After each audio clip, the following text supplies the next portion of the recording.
Praise lord. ప్రభు అయిన యేసు నామములో అందరి వందనములు. దేవుని వాక్యంలో నుంచి 2వ దినవృత్తాంతముల గ్రంథం 31వ అధ్యాయము 20వ వచనం. హిజ్కియా యూదా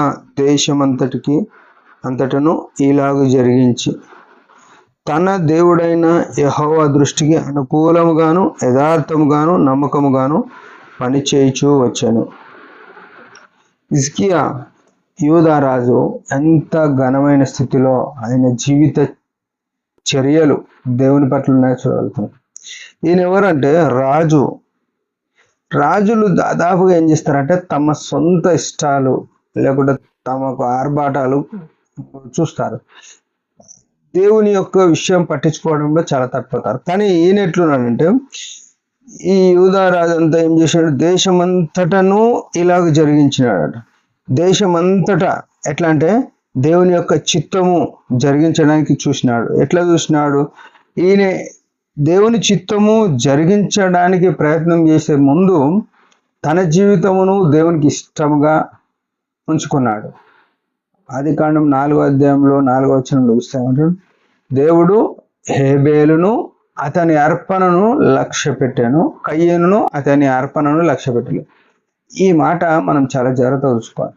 దేవునికి అంగీకారంగా ఉండాల్సింది ఏంటంటే మొట్టమొదట మన అర్పణ కాదు కానీ మనం ఉండాలి. మన ఇచ్చే కానుకలు కాదు కానీ మన జీవితం ఉండాలి, మన కుటుంబం ఉండాలి. ఇది చాలా శ్రేష్టమైన విషయం. మనం చాలాసార్లు ఏమనుకుంటాం, నేను దేవునికి ఇస్తున్నా కదా, మందిరానికి సమర్పించుకుంటున్నా కదా, ఎంతో మందికి దాన ధర్మాలు చేస్తున్నా కదా అంటే అవి పనికే రావు. మొట్టమొదట దేవుడు ఏమనుకుంటాం, కుమారుడా నీ హృదయం నాకిమ్ము అన్నాడు కానీ నీ ధనం నాకిమ్మని అడగలే.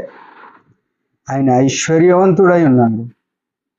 1 తిమోతి 6వ అధ్యాయంలో చూస్తే 15వ వచనంలో శ్రీమంతుడు అని రాయబడ్డది ఆయన గురించి.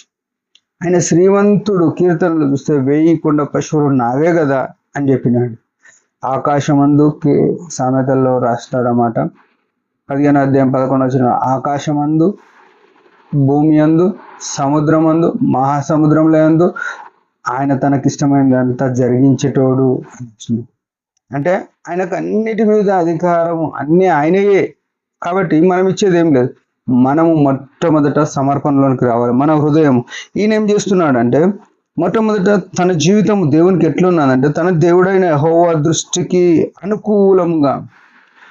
సోదరుడు చాలాసార్లు మనం ఏం చేస్తామంటే మనుషులకు అనుకూలంగా మన ఇళ్ళలో ఫంక్షన్లలో చావులలో పెళ్లిళ్ళలో వేరే ఏమైనా అకేషన్లో అరే వాళ్ళకి ఇబ్బంది అవుతుందేమో, వాళ్ళకు ఇది లేకపోతే నచ్చదు అని చెప్పకూడదు. కానీ క్రైస్తవులు అయిన వాళ్ళే కొంచెం ఈ వైన్ సంబంధమైనవి, ద్రాక్షారస మద్యం సంబంధమైనవి రహస్యంగా కార్యకలాపాలు జరిగించేటోళ్ళు, తెర వెనుక జరిగేటోళ్ళు చాలామంది ఉన్నారు.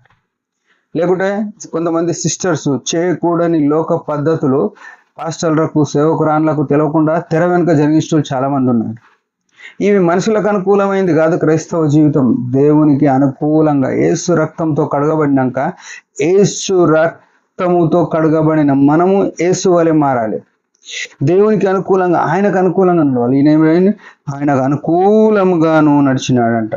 మన జీవితం చూసుకుంటే ఒకసారి ఏ విషయాల్లో దేవునికి అనుకూలంగా ఉన్నాం. రెండవ మాట ఏమంటున్నాడు, యథార్థముగాను. చూడండి ఎట్లున్నాడు, దేవుని ఎదుట యథార్థత కనబడాలి. కీర్తనలు 15వ అధ్యాయంలో అంటాడు, నా గుడారం నందు ఎవడు ఉంటాడంటే యథార్థతగా ఉండేవాడు ఉంటాడు. యథార్థత. మూడోది ఏంది, నమ్మకముగా పని చేయించు వచ్చాడు. నమ్మకమైన వాడు. మోషే నా ఇల్లంతట్లో నమ్మకమైన వాడు అని చెప్పాడు. ప్రేమైన వాళ్ళారా, మన జీవితాలు ఎట్లున్నాయి? హిజ్కియా ఎంత మంచి రాజో ఇక్కడ స్పష్టంగా రాసింది. ఆయన దృష్టికి అనుకూలంగా యథార్థంగా నమ్మకంగా ఉన్నాడు. మనం ఎట్లున్నాం పరిశీలన చేసుకొని హిజ్కియా వాళ్ళే మారి దేవునికి ఇంపైన రీతిలో బతుకుదాం. దేవుడి మాట దీవించగా చిన్న ప్రార్థన. పరమ తండ్రి యేసు ప్రభువు నామమున వందనాలు. ఇచ్చిన ఆయుష్ను బట్టి స్తోత్రం. హిజ్కియా వాళ్ళే మా జీవితాలు కూడా నీకు అనుకూలముగా, నీకు ఇంపుగా, యథార్థంగా, నమ్మకంగా ఉండగలట కృపని. బలహీనలను క్షమించమని, నీ చిత్తంలో నడవజేయమని యేసు నామములో ప్రార్థిస్తున్నాం తండ్రి. ఆమేన్. మీరందరి పరిచయం నుంచి భారంగా ప్రార్థన. Praise the lord.